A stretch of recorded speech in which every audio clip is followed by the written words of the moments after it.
قال الله عز وجل: كل عمل ابن آدم له إلا الصوم فإنه لي وأنا أجزي به.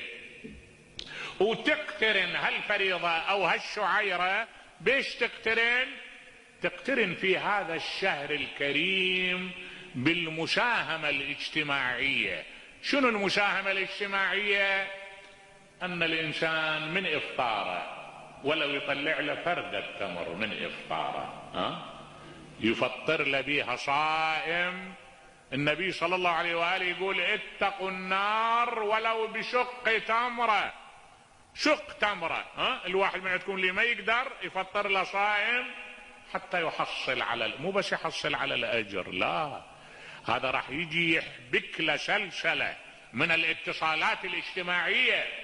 النفوس جبلت على حب من أحسن إليها وبغض من أساء لها.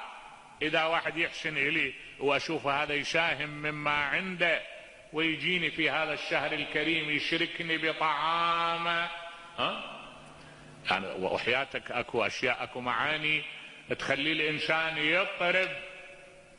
شو يقول حاتم؟ يقول لزوجته: يا ابنة عبد الله، يا ام مالك ويا ابنة ذي البردين والاسد الوردي، اذا ما صنعت الزاد فالتمسي لنا اكيلا فاني لست اكله وحدي، وحسبك داء ان تبيت ببطنة وحولك اكباد تحن الى القد.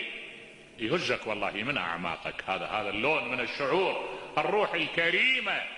ولهذا كان الامام السجاد سلام الله عليه في كل يوم ينحر لنا حيرة ذبيحة تذبح ويطبخ المرق، يشرف بنفسه وقت الغروب شهر رمضان، يشرف بنفسه على القدور، صيح ابعثوا لآل فلان، اغرفوا لآل فلان، الى ان يوزع على الطعام باجمعه. يجيبوا له قطعة من الخبز وتميرات واحيانا شيء من اللبن